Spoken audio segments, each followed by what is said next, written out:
İnandırım sizi, biz də bir dəfə Allaha söz versək ki, bax Rəcəb ayı daxil olanda ki, mən sənə ciddi söz verirəm.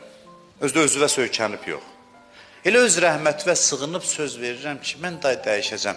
Sözündə düzdüyü görsə, necə peyğəmbərləri, imamları seçir, Rəcəb ayının birinci gecəsi səni də seçəcək və səni arxain eləyəcək.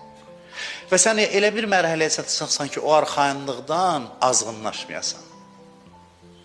Bircə dəfə ona ümid eləyib, ona arxalanıb, söz versə ki, bax mən də qutardım, düzəldim mən. Amma ciddi desə, Allah mələklərinə deyəcək ki, bu düz deyir.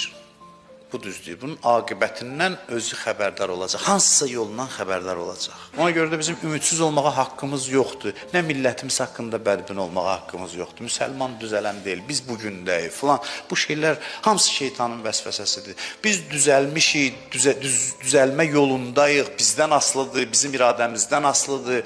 Biz Allaha sığınaraq boynumuza düşən işləri görsək, biz dünyanın ən öndə gedən nümunəvi xalqına çevrilə bilərik. Bu inam toxumlarını Allah özü səpir qəlblərdə və həm mənəvi, həm ictimai, hər baxımdan bu inkişaf ümidi insanda olmalıdır. Bu boş ümid deyil.